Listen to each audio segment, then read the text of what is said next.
What's up, AP Worlders? We are days away from your AP exam, and so I thought we would do a quick, rifled edition through the entire curriculum. I'm going to keep each unit to 2 minutes or less to see if this can be done. Let's give it a shot.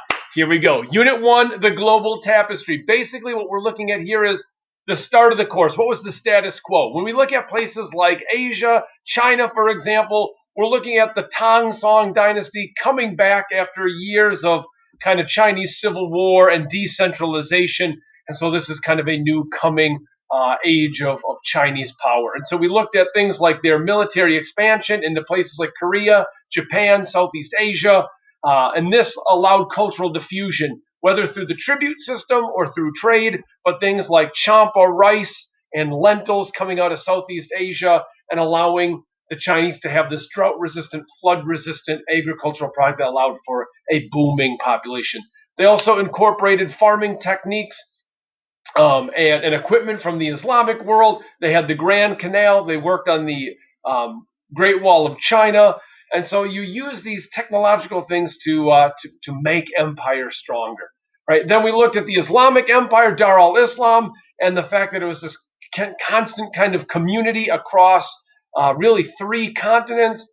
Started with military expansion, but eventually was linked with trade networks across that entire area. Sufi missionaries spreading the word of Islam in a more mystical, kind of user-friendly way, something that would be more appealing to the animistic face of Africa and to the Buddhist and Hindu face of Southern Asia. All right, and then we looked at Americas. We had things like polytheism being worshipped or being practiced in the Inca and Aztec empires. And then in Europe, we had Christianity being the one glue in this decentralized continent where there was feudalism and a lack of really kind of continental unification. Christianity filled that void. Okay. And so then we got to Unit 2. And Unit 2, we looked at networks of exchange. And there we really had the Silk Roads, the Indian Ocean Trade Network, and the Trans-Saharan Trade. And remember, we talked or kind of compared all of them. The Silk Road is the one that we looked at first. And remember, we said that this was a major luxury route connecting Europe to Asia, going all the way back to Roman times, but it really was revitalized in the late Middle Ages, thanks to things like the Crusades and an interaction between Europe and the rest of the world, really connecting them. We saw the Tang Song elevate it. Innovations like copper coins, paper currency, flying cash, the creation of caravanserais and oasis towns, people using camels and camel saddles to travel the roads. Then we saw groups like the Mongols, right, take it a level higher, right? So remember Temujin, Genghis Khan, there's my boy, right? But then eventually we had Lord Kublai and the Yuan dynasty. And remember, he universalized things like tax policies. So once you entered into Mongol lands, you paid one tax instead of paying multiple taxes. And that stimulates trade. Security stimulates trade. His stance on religious, not just tolerance, but actually preferring to have plurality and interaction between faiths like Christians, Muslims, Buddhists, all were welcome in Yuan dynasty China. And that promotes trade yet again. His idea of redistributing or moving skilled craftsmen, all of those lead to cultural exchange. And so when we think about the Mongols expanding across the steppe, both militarily and via trade, it's not surprising, right, that they're conquering and interconnecting these large swaths of land, but also sadly, right, those interconnections bring the things like the Black Death.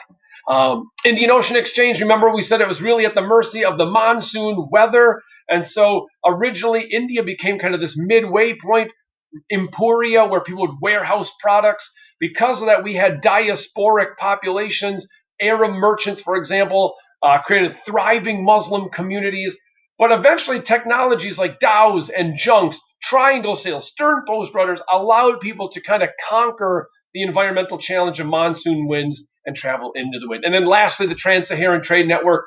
No real environmental landmarks out there, right? You're just lost in a sea of sand, months out there. And so camels and oases, salted meats, better understanding of the sky and being able to use sextants and astrolabes to travel throughout the desert made that more safe. And eventually it was worth it because they connected the gold-laden markets of West Africa in kingdoms like Ghana and Mali. And we talked about Mansa Musa and Islam eventually becoming the connective glue there.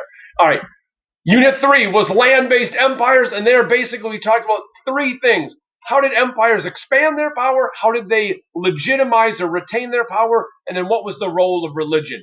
Regardless of any empire that we talk about, whether it's the Islamic empires, the quote-unquote gunpowder empires like the Mughals, the Safavids, or the Ottomans, whether it's European empires like the French, the British, the Russians, whether it's West African empires, it doesn't matter. In the end, they all follow these same ideas. Usually expansion comes through either marriage, trade deals, or military conquests. Okay, so we saw, for example, like in the case of the Ottoman Empire, 1453 was this great example of the gunpowder empires, where the Ottomans, a nomadic people, whoosh into the region, but because they had muskets and even more importantly, they had cannons, they were able to take down the walled city of Constantinople and make this Ottoman Empire. And how do you legitimize your control? Well, oftentimes it came through religion or art or some mix of propaganda.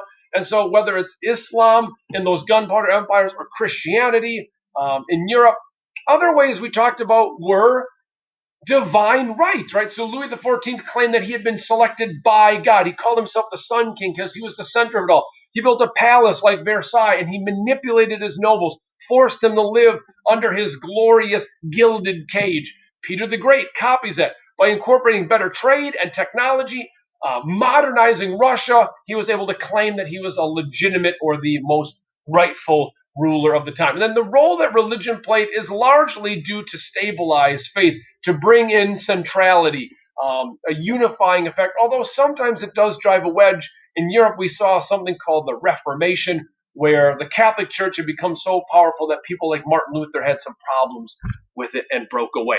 All right, Unit 4, transoceanic interconnections. By 1453, the fall of Constantinople made trade between Europe and Asia much more difficult. Plus, people were sick and tired of dealing with the Italians. Remember, this is the age of Renaissance. And so instead of paying the Italians large sums of money, other European nations sought new routes. So the Portuguese, already in the early 15th century, Henry the Navigator, they started exploring the west coast of Africa. And by the time we get to the 1480s and 1490s, we have Bartolomeo Diaz and eventually Vasco da Gama making it into the Indian Ocean and to India. What that does is it opens a global race to try to get as much land and empire and colonization as possible. So Spain and Portugal heavily focus on Central and South America. England and France will focus on North America. The Portuguese, the Dutch, the British, the French, all will have a fancy in the Indian Ocean and the Spice Islands.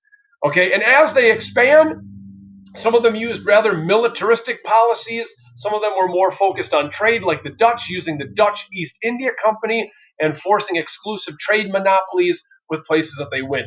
We talked about the Columbian Exchange and how devastating disease was on the native population. So years of immunity because of domesticated animals in Europe allowed the Spanish to pass on lethal diseases to the natives, something like an 85 to 90% lethality. But the foodstuffs that were coming back from the New World to the Old World spurred on a population boom, right? These cheap, easy to get calories made life in the Old World much more robust. Okay, not everyone loved this. Right? So there were forced labor systems. We had coerced labor like chattel slavery. We talked about the encomienda system, where people were inherited with the land. We talked about indentured servitude, where people would literally work like a slave until they would get free passage and ability to become a free man or woman in the New World. We talk about social hierarchies, peninsulares, Creoles, mixed ethnicities, and then the laboring classes, usually of natives and African slaves at the bottom. Which brings us to the Age of Revolution. There was an enlightenment on in Europe, and they were challenging things like absolutism and divine right, and instead talking about popular sovereignty and the need for social contracts. You and I, basic people, we have rights, and the government must recognize those things like life, liberty, and property. Those rights spurred revolutions in America and France, and eventually those revolutions plus the Enlightenment ideology spurred another wave of revolutions like those in Haiti, which was partially slave revolt mixed with ideologies of the Enlightenment. And we saw Simon Bolivar and the spread of these revolutionary ideas throughout South America with Gran Colombia. To a mixed extent, they were successful, where this Creole class now starts to lead society in South America.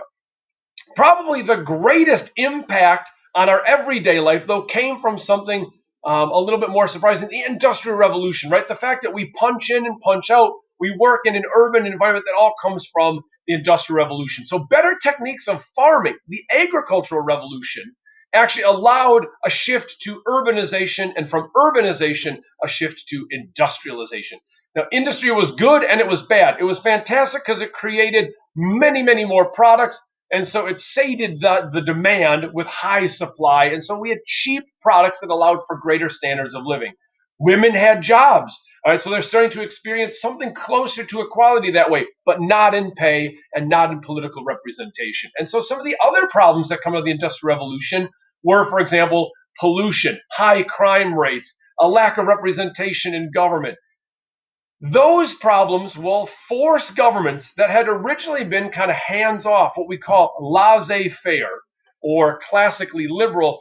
We now see governments eventually take a more active role in society in order to make sure that people don't revolt or have another round of revolutions like we had seen in France. And so, for example, in Britain, by the 1830s, we have the Reform Act giving more rights to vote, Factory Acts protecting children, we have sewers being built, police forces, mass transit, public education, right? So government becomes much more involved. And eventually, by the time we get to the Second Industrial Revolution, right, technology is spreading throughout the world, not just through Europe, but eventually throughout the world. So we looked at places like Russia, who was perpetually behind, wanting to increase their technology. And so Sergei Witte had the idea of a Trans-Siberian Railroad in which they would stimulate mining and factories by building this railroad from Baltic to Pacific. And not only would it do a great job on the economy, it would eventually stimulate things like empire as well. And we saw what happened in Japan with the Meiji Restoration.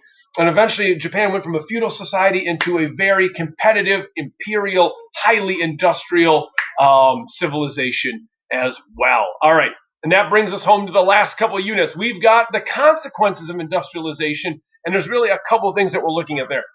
Economically, as we said, liberalism made a brand new middle class that was filthy, stinking rich. It made European nations extremely powerful, and they used that power to justify new imperialism, right? Where they went to places, specifically Africa and Asia, looking for raw materials and markets to sell their surplus products. And eventually they justified this expansion by claims of racial superiority, social Darwinism, the spread of Christianity, humanitarian claims of building schools and churches, railroads, these improvements that were part of the Congress of Berlin, right? Effective occupation. And so those all played a role. Oftentimes, it was militaristic. Countries often resisted this new imperialism. An example we'd look at is China in the Opium Wars. Eventually, China loses because technologically they just can't compete with these smaller but more advanced European powers. And so we get to things like the unequal treaties, which forced really bitter resentment in China, some against Europeans, some against their own government. And so civil war breaks out, these Taiping rebellions, many millions, tens of millions of people die. Eventually, by the end of the 19th century, you have the Boxer Rebellion, where traditional culturalists in China tried to kick out the Western influence from society, specifically looking at Christianity and capitalism. It backfires. It forces the empress to invite more of a European presence to help prop up her government, which eventually will spell doom by 1911. All right, bringing it to the last couple here. The global conflict of Unit 7, we looked at the four main causes of World War I: militarism, alliances, imperialism, and nationalism. Nationalism, I think, being the most tangible of them.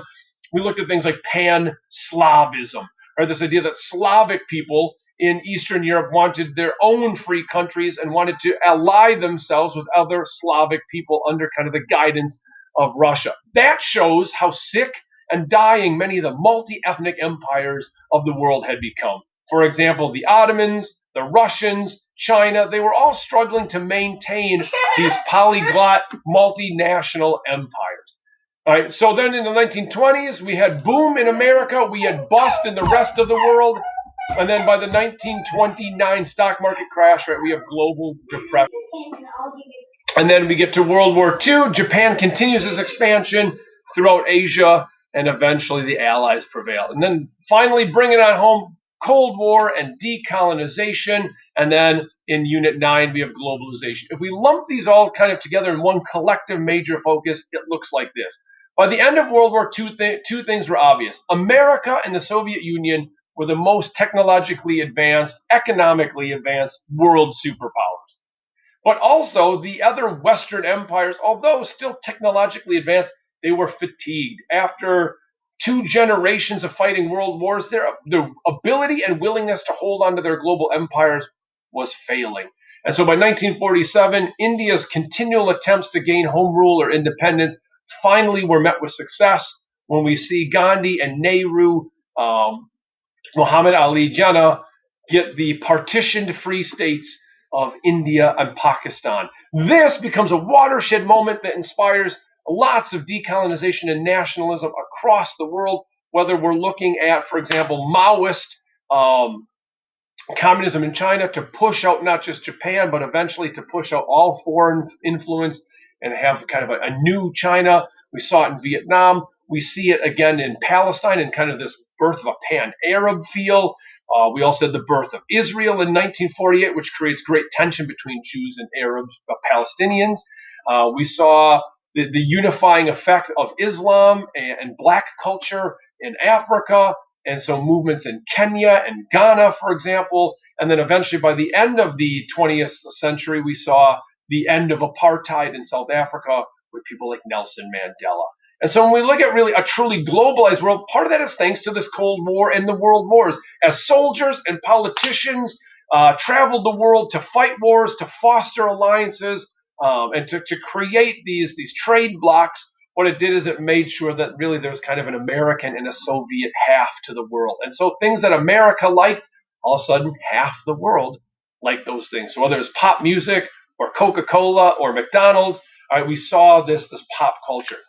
Businesses also make a lot of money there, right? So corporations move to places that have fewer government restrictions, more liberal economics. And so, for example, no minimum wage policies in countries like Honduras or Vietnam or China means that major industrial companies will move their production there. Although their products are still targeted for a consumerism, mainly in American or Western European markets. And so what's the result?